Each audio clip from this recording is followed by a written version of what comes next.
Muy buenos días a todos los colegas que se van incorporando. Buen día, estamos por aquí. Ya empezamos entonces, mi estimado Ángel. Yo le voy a presentar, por supuesto, primero y luego le doy pase para que continúe con su presentación. De acuerdo. Excelente, muy buen día con todos. Pues ya veo que hay varios conectados y seguramente van a seguir incorporándose. Aquí estamos muy felices de reencontrarnos nuevamente, por supuesto, y hoy con un tema que es muy interesante para toda la comunidad académica y aquellos que quieren aprovechar el tema de la inteligencia emocional. Quiero darles la cordial bienvenida a nombre de la Universidad San Ignacio de Loyola y por supuesto de nuestra área, la Dirección de Calidad Académica, Docente y Curricular. Quiero con placer presentar a nuestro invitado, el doctor Ángel de Roselle, y por supuesto ya ustedes conocen la dinámica. Él va a tener un espacio de 45 minutos para su presentación y al finalizar tenemos una sección de preguntas y respuestas. Le agradeceré, por supuesto, que puedan escribir sus preguntas en la casilla de preguntas y respuestas. Así que para quienes no conocen un poco el trabajo de nuestro invitado, les voy a hacer una breve presentación. Pues él tiene un postdoctorado en Psicología Educativa y Organizacional por la Universidad de Almería y la Universidad de Valencia en España. Además es docente e investigador, docente de Ciencias Pedagógicas y además tiene un máster en Ciencias Sociales. Tiene varias colaboraciones internacionales en el campo de la investigación científica de avanzada, educación y psicología organizacional en la universidades de países como Cuba, España, Italia, Perú, México y Ecuador. Además, tiene más de 30 publicaciones en revistas científicas indexadas, pero no podemos dejar de mencionar los reconocimientos que han podido recibir el doctor Ángel. Él tiene el Premio Nacional de Psicología en el 2018, Premio de la Academia de Ciencias de Cuba en el 2017 y Premio del Ministerio de Educación Superior en 2017 por el miembro rector en el 2015. Y bueno, algunas de las menciones que podemos citar de nuestro invitado. Además, es colaborador en varios proyectos internacionales. Y hoy, a pesar de ciertos inconvenientes que tenemos con la conexión, él quiere estar aquí compartiéndonos todo su bagaje, su experiencia en relación a este tema que les mencionaba, inteligencia emocional en la gestión de la investigación científica desde la virtualización formativa. Doctor Ángel, buen día, bienvenido. Buen día, bueno, muchas gracias por la presentación. Yo agradecerles sinceramente a la Universidad San Ignacio de Loyola por esta oportunidad, por la invitación y bueno, siempre con la máxima intención de colaborar y poder compartir algunas experiencias. Esta conferencia va a estar hecha en el marco de una pronunciación a partir de experiencias y vivencias profesionales formativas, un poco para que sea una conferencia un poco más interactiva, no tanto teórica, para que todos podamos intercambiar y bueno, algunos tips de la inteligencia emocional para la gestión de la investigación científica desde la virtualización formativa, que todo lo que estamos viviendo hoy, los docentes alrededor de todo el mundo y los investigadores, nos hemos visto en la necesidad de potenciar estas herramientas de virtualización, de educación remota y pues por ahí están los pronunciamientos. Primeramente, compartirles a todos que esta intención de la inteligencia emocional, bueno, empezó en Cuba con la profesora de la Universidad de La Habana, Zoe Bello, siempre muy concentrada y proyectada por la educación emocional y por el estudio y de teorías de inteligencia emocional para que pues puedan existir, así como también entrenamos las habilidades, las competencias profesionales, así como también entrenamos muchas destrezas en el campo de nuestras labores, pues también poder dar cuenta de las emociones y de este mundo tan sensacional y tan rico que es el mundo emocional humano. Entonces, en aquella ponencia no sabíamos incluso el alcance que teníamos, se los confieso, cuando estuvimos participando en el Congreso Internacional Virtual de Innovación Tecnológica y Educación, y realmente pues esto fue fruto de todo un trabajo que se vino haciendo en un proyecto de investigación de factores psicosociales del desarrollo humano, y pues obtuvimos la distinción de mejor ponencia, pero precisamente por todo el debate que se armó, por todo lo que se compartió, sobre todo a partir de la necesidad que existe de poder vincular esto cada vez más al mundo de la investigación científica. Entonces, aquí yo les tengo una aproximación, les prometí no ser tan teórico, solamente les voy a presentar algunos alcances de Homero Fuentes en el 2019 en el postdoctorado en Ciencias de la Educación, donde estuvo concretando algunas cualidades del proceso de investigación científica.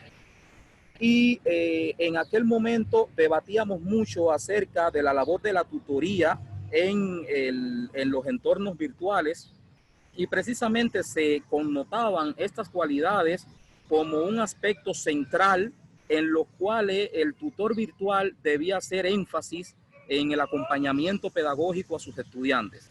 De esta manera, todo el proceso y la lógica del proceso de investigación científica, visto desde la perspectiva que se da de la relación entre lo empírico y lo teórico, pues se connota como una posibilidad para que el docente pueda acompañar y pueda guiar a sus estudiantes. Entonces, muchas veces esto lo vemos como, o sea, cuando hablamos de alguna tesis, y ustedes podrán saber más que yo, de que cuando hablamos de necesidad, actualidad, viabilidad, muchas veces no tenemos mucha conciencia de dónde salen estas cosas, de qué categorías dan cuenta de la significación que tienen, y pues esta propuesta de Homero Fuentes empieza a articular las categorías del diseño de investigación, de donde emergen cada una de estas cualidades del proceso de investigación científica.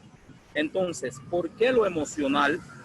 ¿Por qué hablar de inteligencia emocional en un mundo donde estamos más dados hacia las cogniciones, hacia las prácticas? Pues precisamente porque, como nos dijera una excelente profesora, todo lo que se aprende entra por los sentimientos, entra por las emociones. O sea, nuestro ECRO, aquello que todos conocemos como esquema conceptual, referencial y operativo, funciona, su elemento dinamizador es esencialmente las emociones. Y esas emociones, todos los que estamos en el campo de la psicología,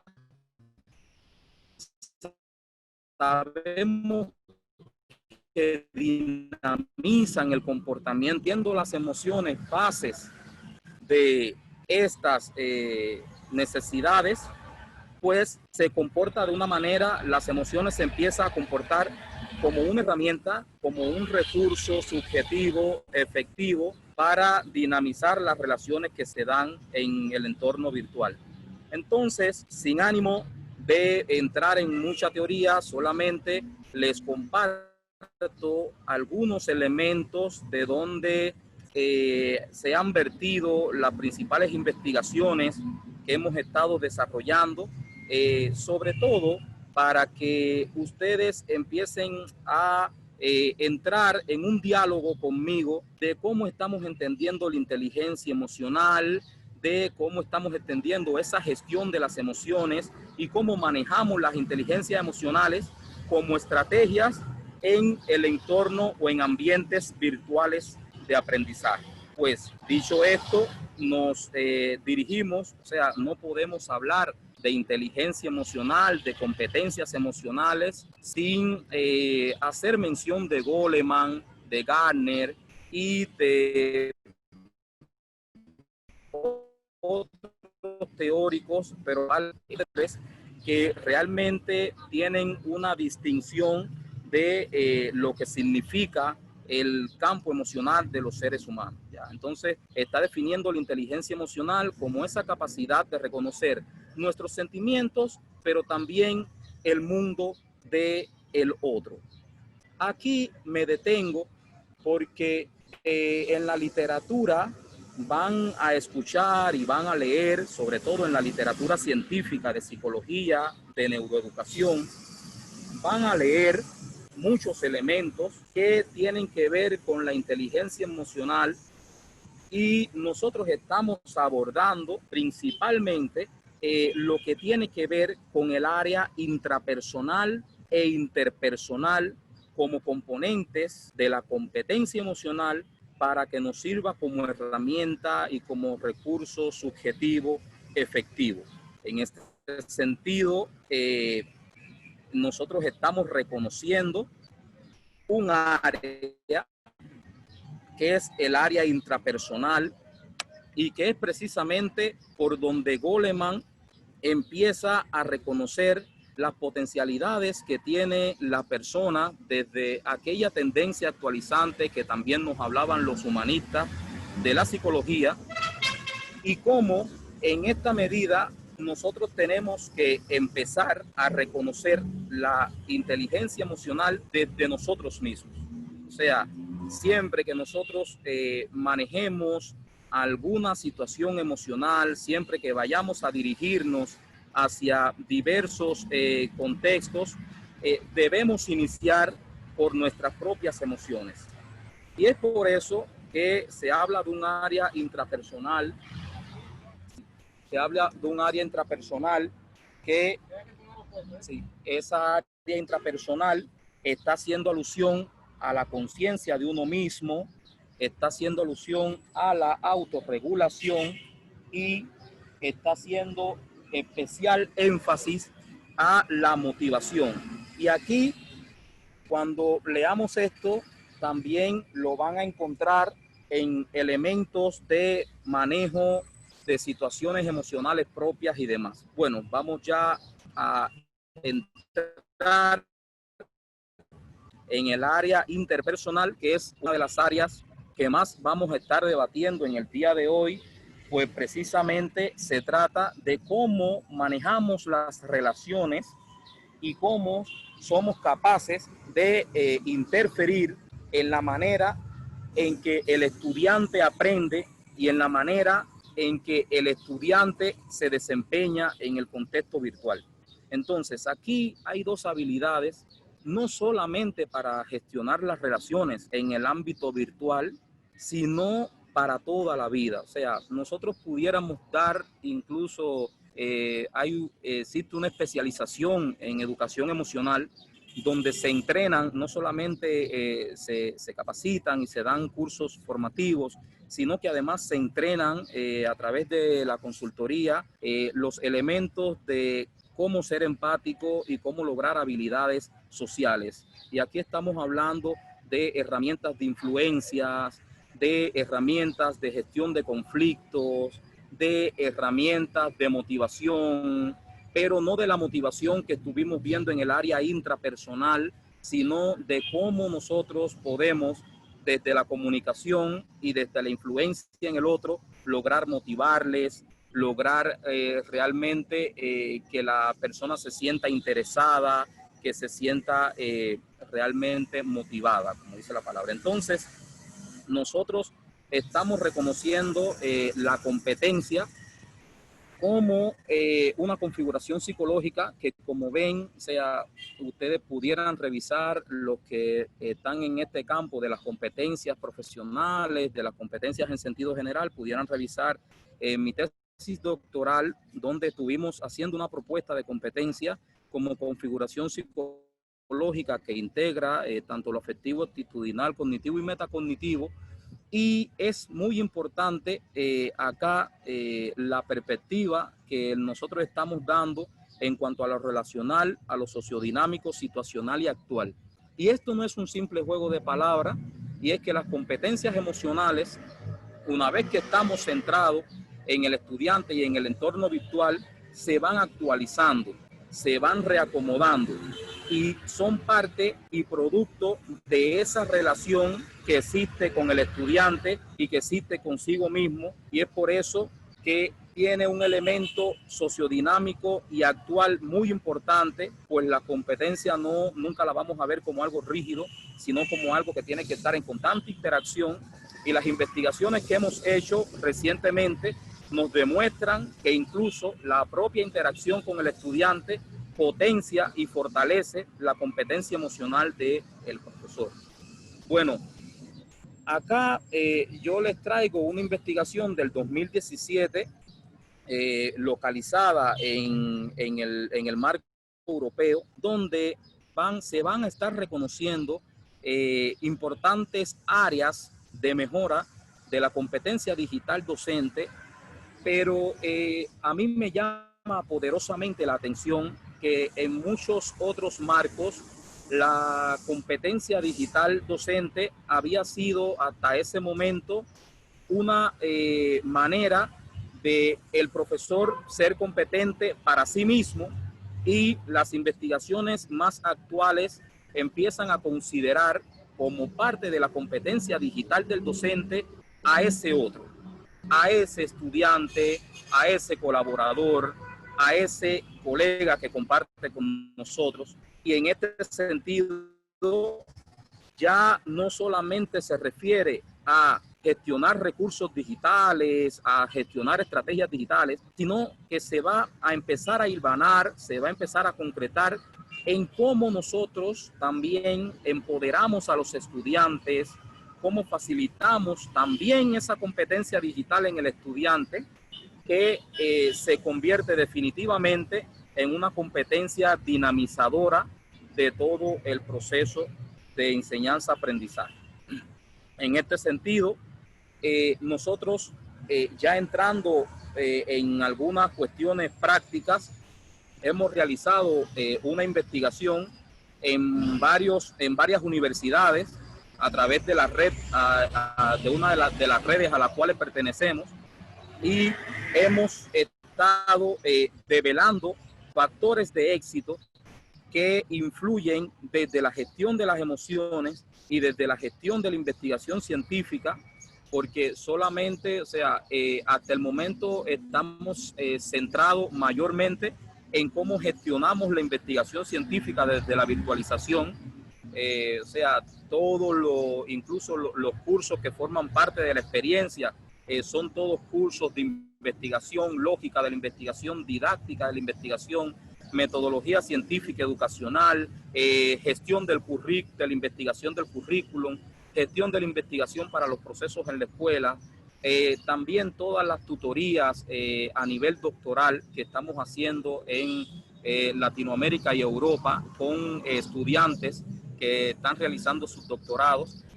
Y pues hasta el momento se han revelado importantes factores de éxito que empiezan a marcar un rumbo interesante, tanto en lo sincrónico como en lo asincrónico. Y miren, aquí yo les tengo una noticia interesante. Nosotros incluso pensamos, cuando iniciamos la investigación, nosotros pensamos, y se lo confieso, que iba a haber que, sobre todo cuando escuchemos hablar de todo el clima de metas y demás, nosotros pensamos que iba a tener una alta preponderancia la dejar tareas, que el estudiante se sienta en tarea en el función, pero en el sentido normativo de cumplir con alguna tarea, y nos ha causado mucha impresión que realmente es uno de los factores que menos se está preponderando en el aprendizaje significativo de los estudiantes.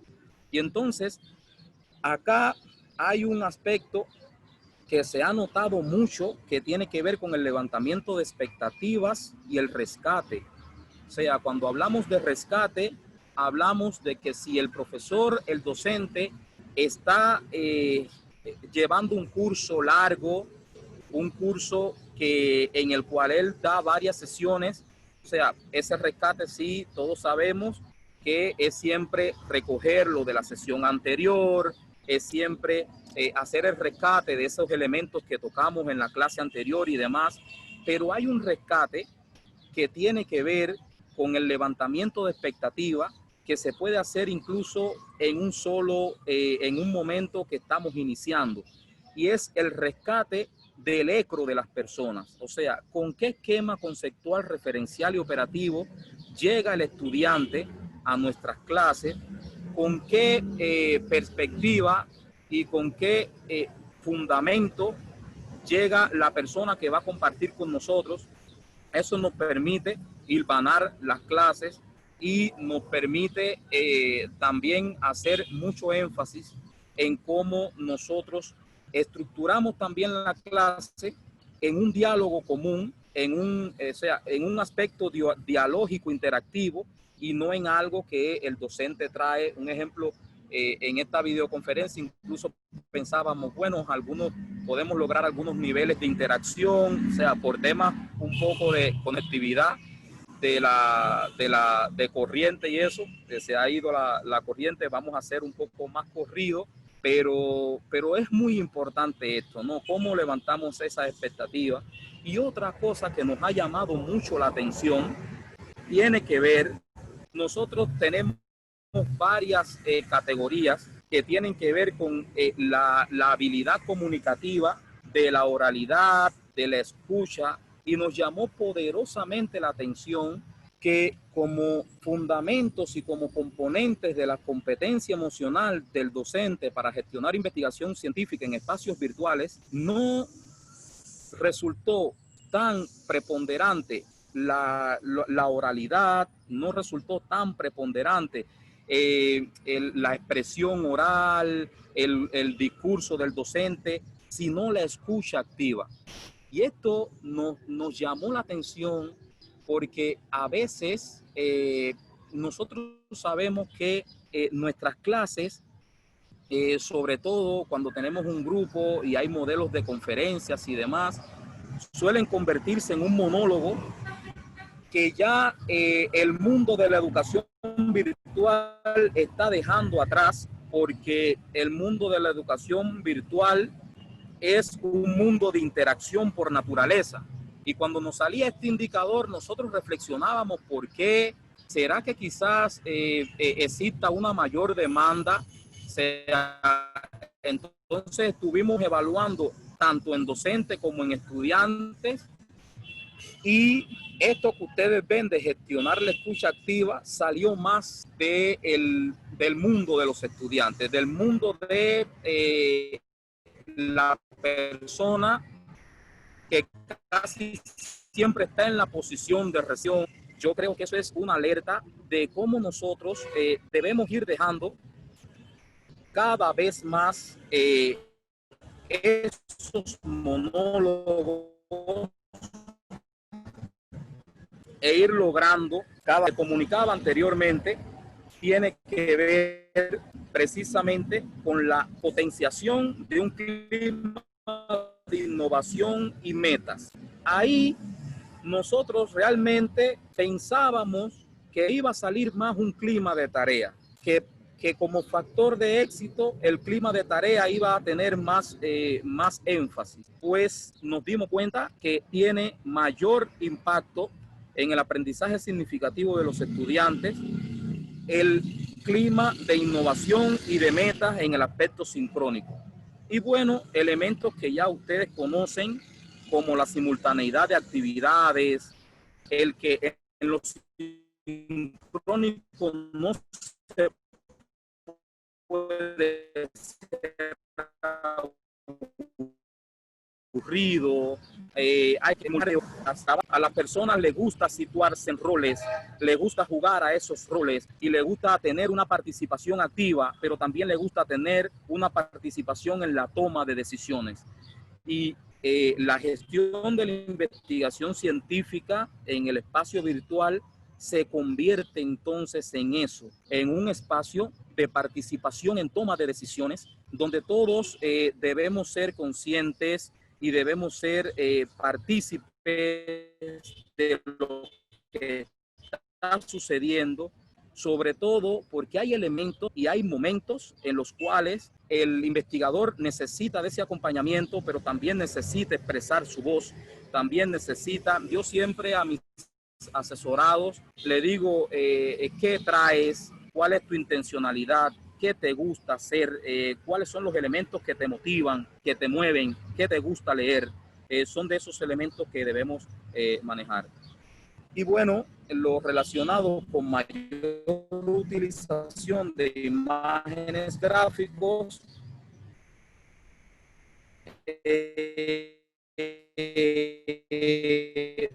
ya sí eso realmente sí, ya los que antes que los textos, ya eso sí realmente lo sospechábamos. Y entonces, pero hay algo importante, porque hubo un espacio abierto y las personas están de acuerdo con los textos, están más motivados con los textos cuando pueden comentar los mismos y cuando el docente no le lee lo que está expuesto en la pizarra. O sea, yo diría que es casi un pecado poner un fragmento de unas 10, 12 líneas y que el docente te repita eso que está en la pantalla, que también el estudiante lo está leyendo. Entonces, si el texto empieza a circunscribirse como un mecanismo, como una herramienta de apoyo que puede servir para el comentario, para la interacción, y no como el elemento que tradicionalmente ha estado siendo usado, ¿no? Y otro elemento que salió que no teníamos previsto tiene que ver con las posibilidades de compartir nuevos hallazgos o acercamientos de la ciencia.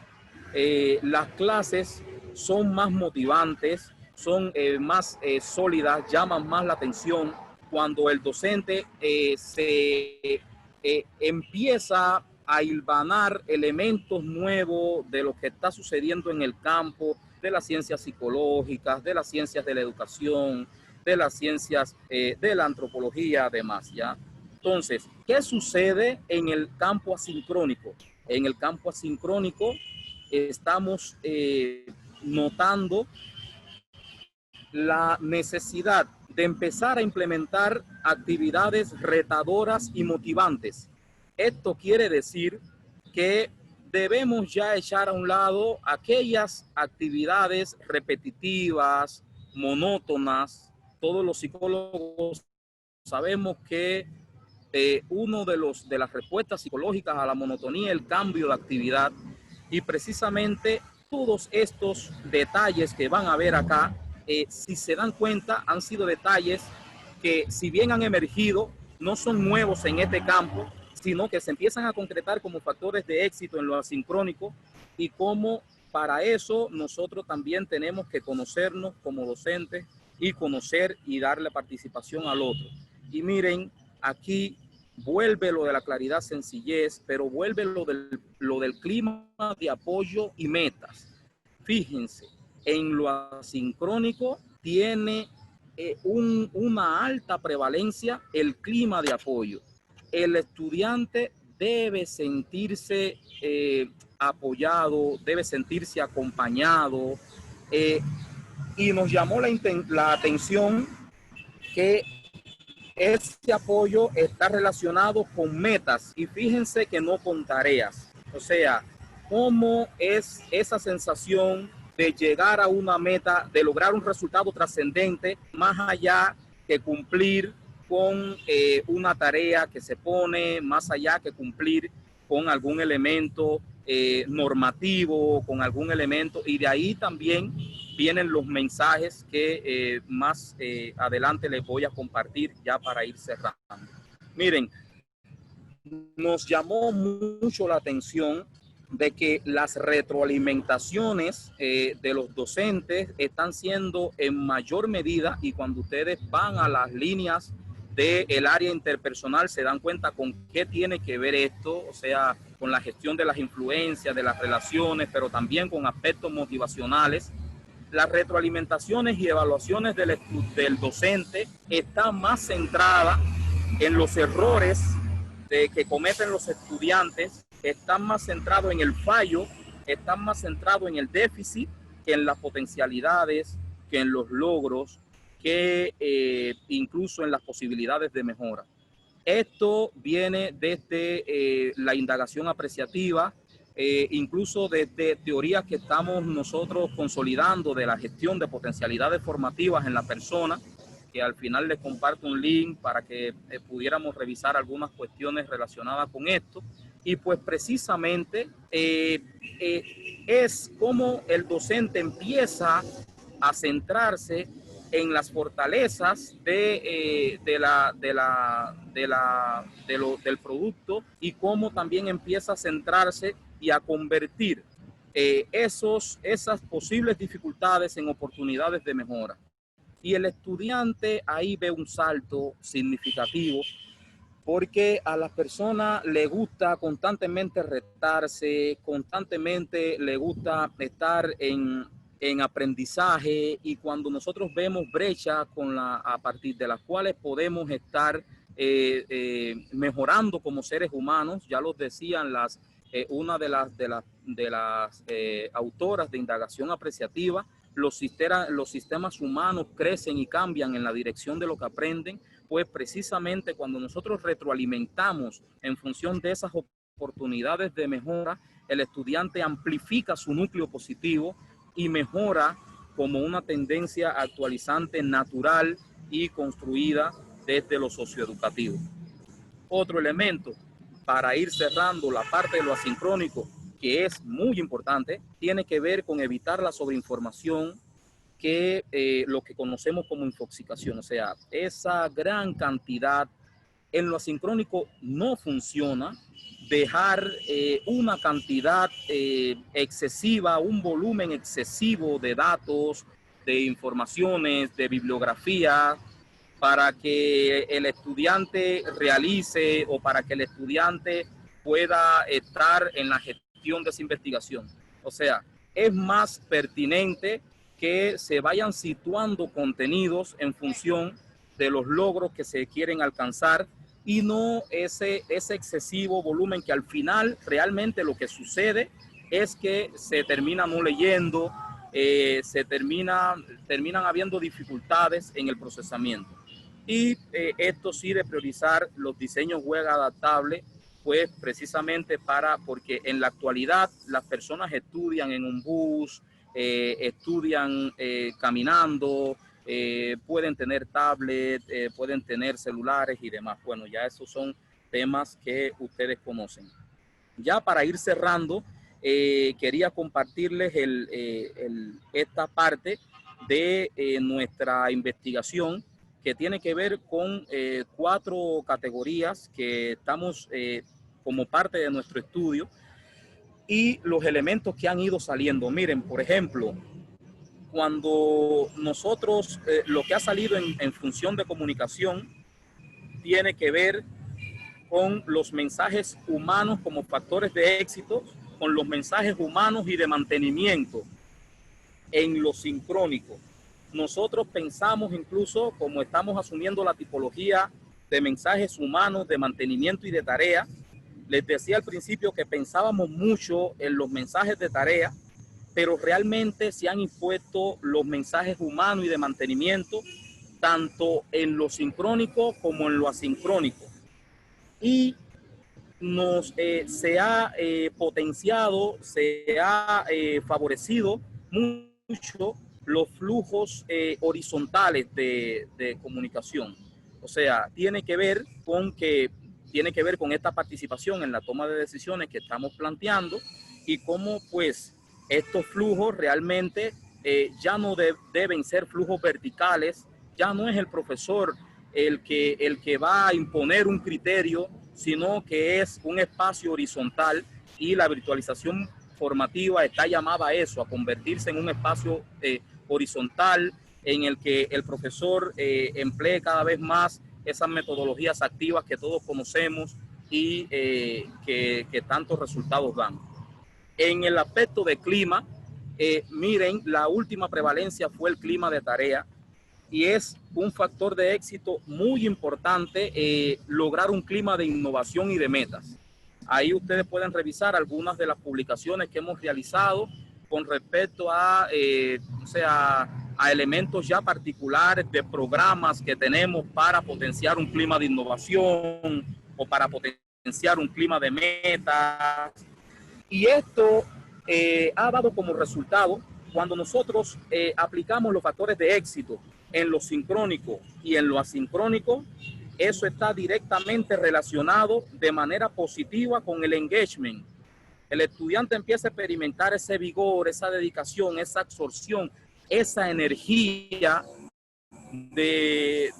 para realizar las actividades, para gestionar, para interactuar, para llevar adelante su investigación. Y se relaciona de manera inversa con el estrés de rol. Por ejemplo, se empiezan a eliminar los indicadores de ambigüedad que tiene el estudiante, cuando aplicamos los factores de éxito de lo sincrónico y lo asincrónico, se empieza a eliminar la sobrecarga, se empieza a eliminar los conflictos. O sea, aquí cuando están viendo esto de ambigüedad, conflicto y sobrecarga, lo estamos asumiendo como el rol del estudiante en la gestión de la investigación en lo virtual. ¿Qué quiere decir eso? Que el estudiante va a tener claridad de su rol, va a tener mayor posibilidad de gestionar porque realmente va a estar situado en elementos que le han permitido construirlo, ¿ya? Entonces, nosotros de manera general vamos ya cerrando, hablando de cómo todos estos elementos se empiezan a estructurar en la investigación. Ya con esto vamos cerrando, y cómo realmente gestionar los factores de éxito desde lo sincrónico y lo asincrónico, y desde las propias emociones del docente, o sea, desde la propia competencia emocional del docente, desde cómo reconozco los elementos que tienen que ver con mi área intrapersonal, incluso desde cómo reconozco qué me es, cómo me siento más cómodo, cuáles son los instrumentos que más resistencia me causan y demás. Pues esto me permite realmente un proceso de gestión de la investigación de manera más efectiva. A nivel doctoral, por ejemplo, ya se están dejando, nosotros estamos más enfocados en cómo gestionar la lógica de la investigación, y esto nos ha permitido no enseñarle solo a los estudiantes cuestiones de metodología de la investigación científica, sino enseñarle a los estudiantes aspectos de lógica de la investigación para que el estudiante empiece a gestionar su propio proceso de investigación. Y es aquí donde damos el salto, cuando comprendemos que estamos desarrollando una perspectiva donde el estudiante también nos aporta y donde también es interesante manejar en algún momento, si existe alguna pregunta, poder explicar más elementos de estos al detalle, sobre todo si están participando acá estudiantes que quizás están haciendo sus tesis doctorales o profesores para comprender la didáctica de la investigación, en fin, ¿tá?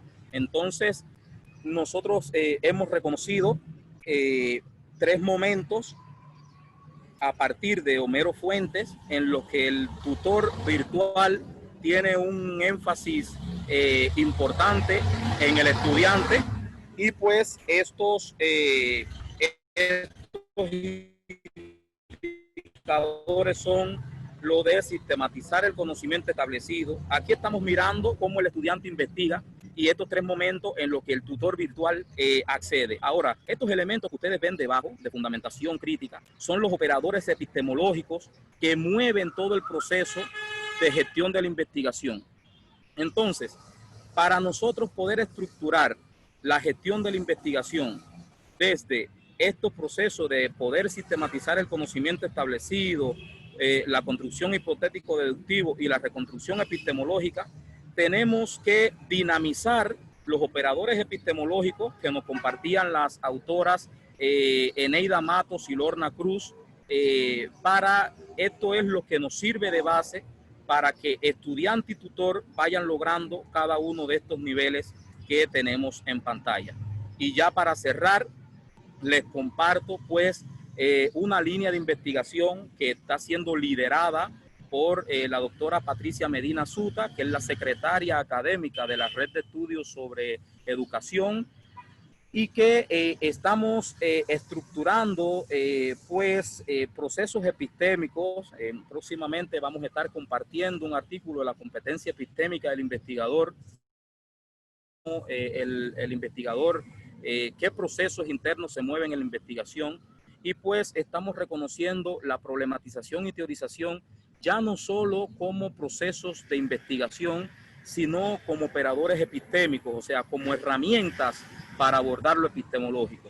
Y les comparto pues estas aproximaciones, y todo esto en función, ya terminando, de cómo nosotros reconocemos que realmente para la ciencia no solamente se mueven conocimientos, no solamente se mueven cogniciones. De hecho, hay una crítica muy fuerte a equiparar las competencias a capacidades.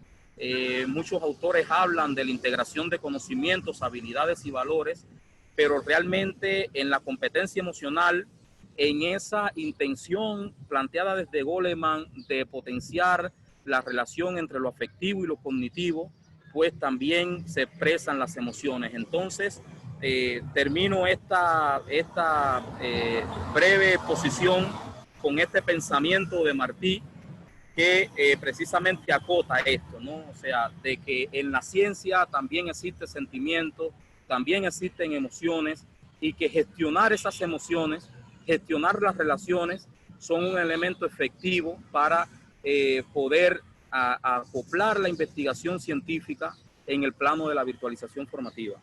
Muchas gracias a todos por su atención, y damos paso ya cumpliendo con el horario 9:45 a la ronda de preguntas. Fabuloso. Magnífica ponencia, mi estimado doctor. Gracias por compartir, y por supuesto lo había olvidado mencionar que usted también es parte de la Casa USIL, y sé que viene colaborando también con la doctora Patricia Medina, quien por supuesto vienen haciendo un gran aporte a la investigación. Así que pues ahora sí vamos a pasar a la ronda de preguntas y respuestas, y por supuesto les reitero que las preguntas deben colocarlas en la casilla correspondiente, preguntas y respuestas, para fácilmente poder leerlas. Así que aquí tenemos la primera pregunta de la profesora Sandra Cusi Ramos. Siendo clases virtuales, suelen ser grupos grandes, ¿cómo dosificar el tiempo que se asigna a cada uno de los estudiantes sin que se cargue más la labor del profesor? ¿El dictado virtual exige más tiempo que el estar conectado de manera sincrónica?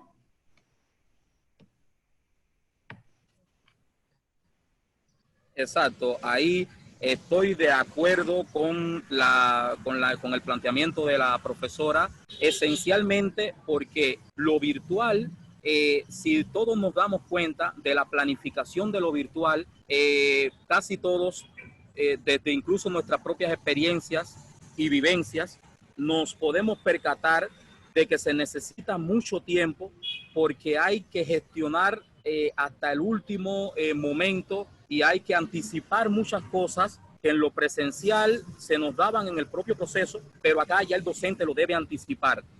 La manera en la que nosotros hasta el momento estamos gestionando investigación científica desde la virtualización formativa nos ha dado mucho resultado. El trabajo grupal.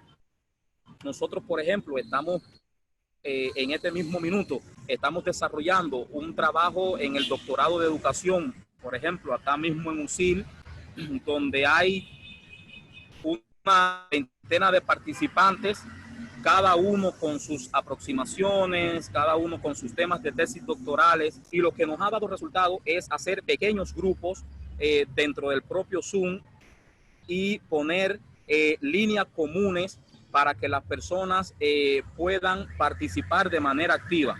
Entonces, aquí favorecemos mucho los procesos de lógica de la investigación, porque si, por ejemplo, yo tengo un tema que son las competencias digitales y caigo en un grupo que me habla de resiliencia educativa, no me interesa mucho el debate que se arma allí, pero si tanto competencias digitales como resiliencia educativa, de lo que se habla en el grupo es de cómo se gestiona el proceso de investigación para ir abordando las categorías del diseño, para ir arribando a los diferentes estadios de la investigación, pues le interesa a todo el mundo cómo lo estructuró el compañero, cómo llegó, qué análisis hizo, cómo realizó el diagnóstico fáctico, y esa, por ahí está la respuesta, ¿no? En cómo favorecer. De hecho, es uno de los factores de éxito que nos salió en lo sincrónico, el trabajo grupal,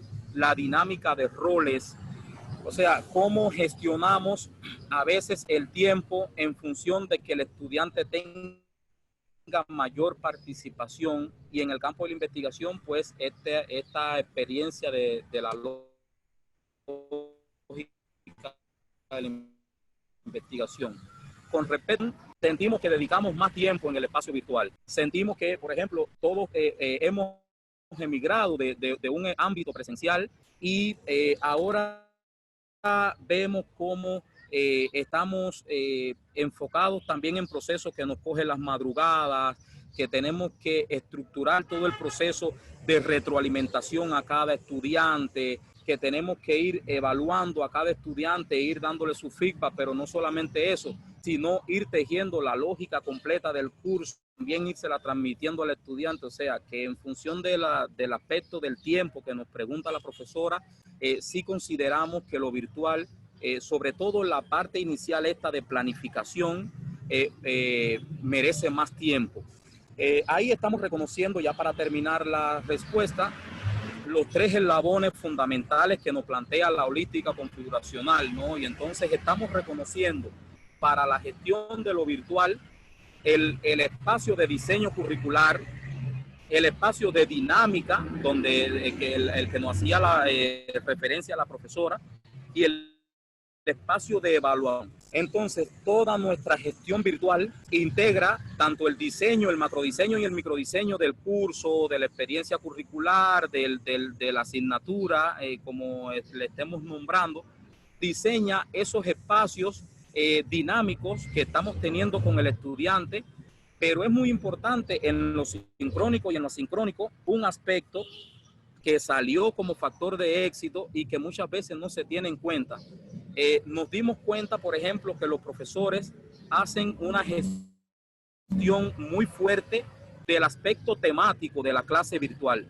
Sin embargo, no tanto así del aspecto dinámico.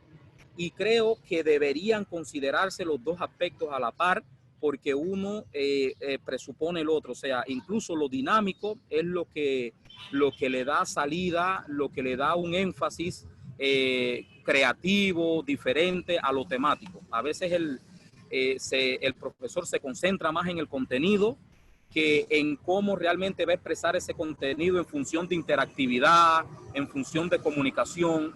Y creo que esos elementos nos permiten también una mayor gestión del tiempo en el espacio virtual. Gracias, profesor, por su respuesta. Y bueno, por acá tenemos más preguntas. Dice, ¿qué información básica considera necesario que deba ser alcanzado al profesor para que conozca mejor a su estudiante antes de iniciar el curso? Trabajar esta idea, ya que en el dictado puede ser complicado y difícil de compartir, pero como dice, el factor emocional es indispensable para el docente y estudiante. Muy bien, o sea, ahí eso a mí me toca muy de cerca porque en la psicología tenemos muchas herramientas para el conocimiento de los estudiantes y de hecho nosotros teníamos una profesora que decía no podemos iniciar una clase sin conocernos. O sea, yo creo que por ahí está la esencia de la respuesta, o sea, sea con un árbol de preguntas, sea con una selección de colores, sea con una ubicación de expectativas, sea cual sea la herramienta y la técnica de dinámica que utilicemos, yo creo que lo importante es lograr algún tipo de empatía. De hecho, es uno de los elementos del área interpersonal, de la inteligencia emocional. O sea, creo que si ustedes leen el libro de Goleman y las investigaciones actuales, les recomiendo que lean las herramientas que él plantea en el área de la empatía. Porque yo creo que muchas cosas se logran en la vida, no solamente en el plano virtual, sino incluso en el plano familiar, en el plano personal, en el plano de las relaciones. Muchas cosas se logran en la vida con la empatía. Y esa empatía se establece sobre todo cuando empezamos a reconocer las cualidades de un otro. Entonces, de manera práctica, hay personas que utilizan, por ejemplo, la dosificación de colores y, bueno, todo lo que le gusta en tal color se asocian. Hay personas que utilizan la técnica del cumpleaños, la técnica de presentación de lo que hago en mi tiempo libre, o sea, muchas cosas, la variación de significados. O sea, yo le pudiera compartir, pero además ustedes pueden descargar de la red el libro de técnicas grupales de autoconocimiento y gestión de relaciones, que ustedes todos pueden ahí acceder. Y como plantea nuestra colega que hace la pregunta, sí es muy importante, ¿ya? O sea, yo creo que no debe iniciar ninguna clase, al menos nueva, sin un conocimiento básico de quién es el que tengo del lado allá de la pantalla. Sobre todo porque la virtualidad en algunas ocasiones, si no manejamos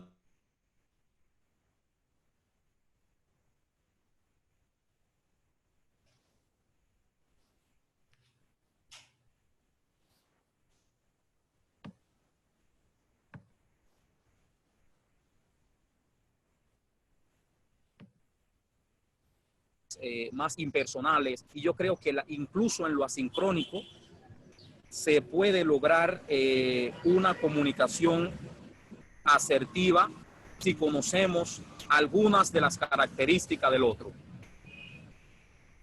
Perfecto, gracias. Aquí tenemos una pregunta más del profesor Javier Orlando. Dice, ¿qué trabajo emocional y motivacional se puede realizar de manera virtual a los alumnos para un mejor proceso de enseñanza-aprendizaje? Sí. ¿Alguna pregunta? Otra. Profesor, hemos perdido la conexión, le repito la pregunta. Dice, ¿qué trabajo emocional y motivacional se puede realizar de manera virtual a los alumnos para un proceso de enseñanza-aprendizaje? Sí, adelante.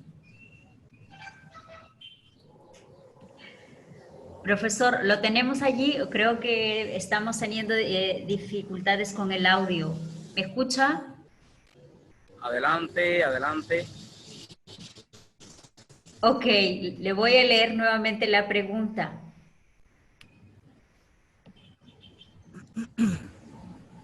¿Qué trabajo emocional y motivacional se puede realizar de manera virtual a los alumnos para un mejor proceso de enseñanza-aprendizaje?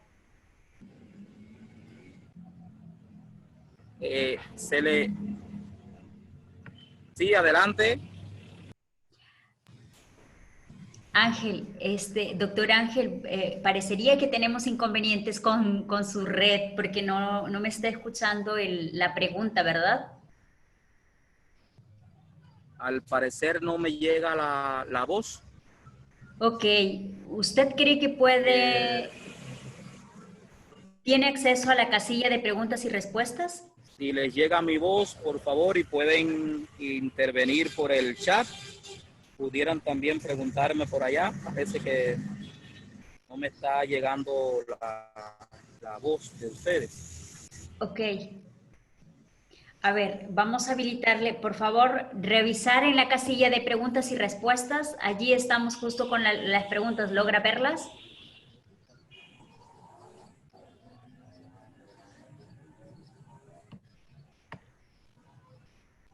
Si me escuchan y tienen otra pregunta, por favor, les agradecería por el chat. Pues no les escucho acá.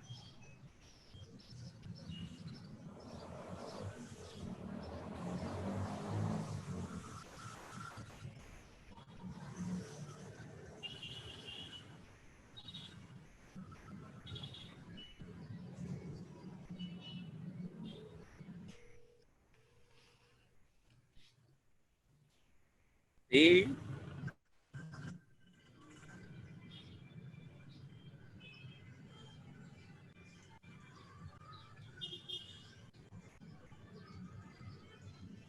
Hola. Hola, hola, profesor. ¿Me Bueno, escucha? estoy leyendo acá en el chat una pregunta de nuestro colega Juan Carlos, que nos está preguntando cómo concebir dentro de la inteligencia emocional la empatía y diálogo interactivo, cómo dinamizarlo. O sea, uno de los elementos que, por favor, si me pueden retroalimentar por el chat, si se escucha para dar la respuesta. Sí, le escuchamos A cómo perfecto. dinamizar el tema de la empatía. Le escuchamos perfectamente. ¿No? O sea, ahí entonces, uno de los elementos que tiene que ver, veo que sí me están escuchando, entonces le doy adelante. Uno de los elementos que tiene que ver con la gestión de la empatía está asignado en cómo nosotros podemos establecer un rapport con el otro, ¿no? Entonces, es muy importante, como nos pregunta nuestro colega, centrarnos en elementos que puedan dar cuenta de manera clara de a qué estamos haciendo alusión cuando hablamos de empatía en el ámbito de las competencias emocionales y en la inteligencia emocional. Y él plantea algo muy interesante que tiene que ver con estos tiempos que estamos viviendo, de cómo nosotros podemos un poco ser empáticos con el otro, cómo nosotros podemos establecer esa relación con el otro. Y aquí yo les tengo algunos elementos que les pueden ayudar y que están concebidos dentro de la propia perspectiva de inteligencia emocional que estamos planteando en el área de la competencia social o el área interpersonal. Lo primero, el primer elemento es el elemento de la comprensión de los demás. O sea, debemos estar muy situados en cómo comprendemos al otro, cuáles son los códigos que tiene la otra persona, cuáles son las perspectivas que trae el estudiante. Un segundo elemento es la orientación al servicio, hacia el servicio.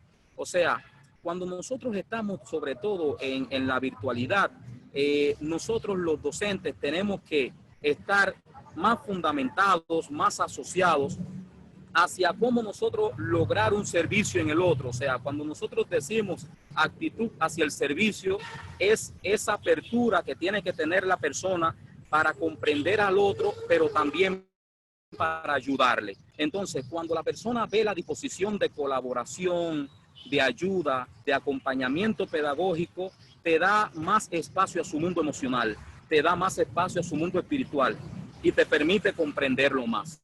Otro elemento tiene que ver incluso con el propio asociado a la orientación del servicio, tiene que ver con el desarrollo de los demás. O sea, la empatía tiene un punto esencial en cómo nosotros nos convertimos en potenciadores de otros.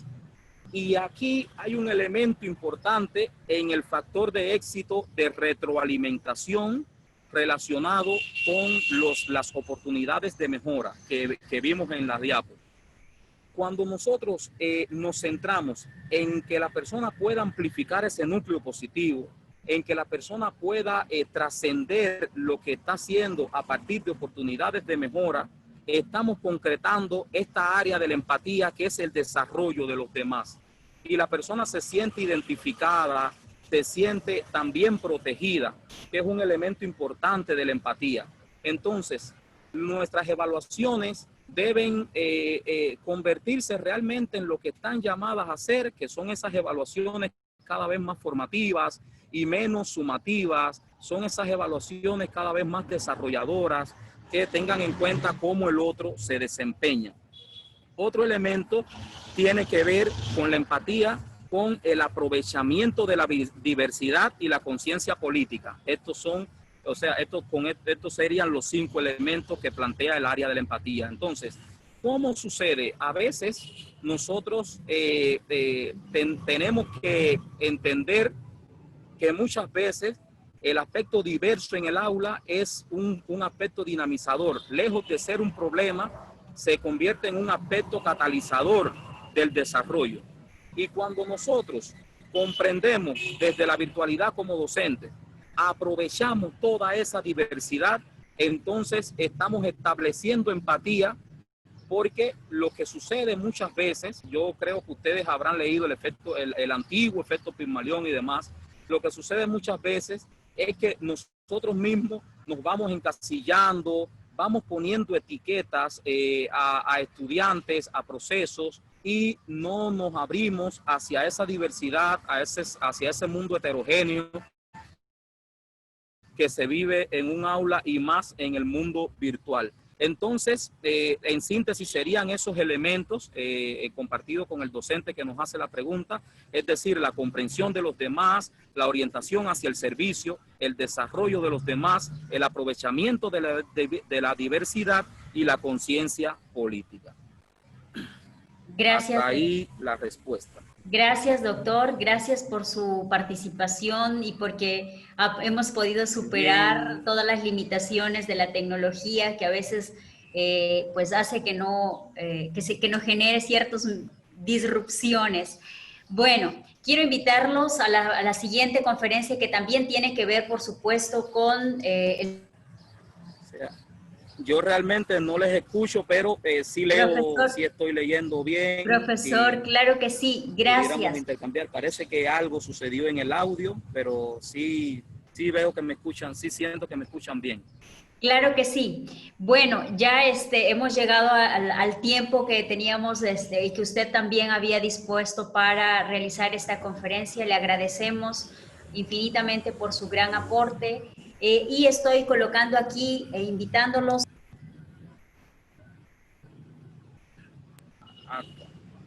Profesor. Bueno, acá, por ejemplo, si se van a despedir, por favor, también lo hacen por el chat para saber que nos despedimos. Acá yo tengo todas las preguntas que van haciendo los colegas, todas, por ejemplo, hay una que tiene que ver, por ejemplo, es alguien de la carrera de actividad física y deporte. ¿Qué estrategias pedagógicas podríamos utilizar para aumentar la motivación en nuestras clases virtuales con estudiantes de la carrera de actividad física y del deporte? Bueno, y demás, ¿no? Muchos de estos elementos podemos seguir compartiendo. Ahí ustedes tienen mi correo. También, bueno, todos estamos en total comunicación. Y bueno, ya que veo que los compañeros estamos ya estamos en despedida, quisiera despedirme con un abrazo bien caluroso a todos, deseándoles mis mejores deseos de salud y bienestar. Realmente ha sido una experiencia enriquecedora. Las tecnologías, por ejemplo, también tienen esto, y una de las cosas que plantea la inteligencia emocional, si vieron, tienen que ver con la autorregulación, con el autoconocimiento, con esos elementos, ¿no? Entonces, muchas gracias a todos, muchas gracias por compartir y nos estaremos viendo muy pronto en otros escenarios. Muchas gracias a todos. Las gracias a la Universidad San Ignacio de Loyola por esta oportunidad y las gracias a todos ustedes por formar parte de esta experiencia profesional y esta experiencia de vida. Muchas gracias, nos seguimos viendo. Gracias doctor por este gran aporte, por su magnífica conferencia y por supuesto estamos viéndonos en el siguiente webinar. Les acabo de colocar aquí el enlace que también tiene más o menos este mismo corte. De hecho, tenemos a la doctora Margarita Tarragona que se conecta desde la Universidad Autónoma de México para hablarnos sobre educar para el bienestar, aplicaciones de psicología positiva para el ámbito educativo. Creo que este tema también va a poder ampliar todos estos lineamientos que ya el doctor magníficamente nos venía presentando. Así que gracias a todos por conectarse, por la paciencia, y gracias por supuesto a usted, doctor, porque ha sido perseverante y ha podido lograr esta transmisión, esta conferencia, aún con las disrupciones de la tecnología. Así que feliz día para todos y nos vemos a las 11 de la mañana. Gracias.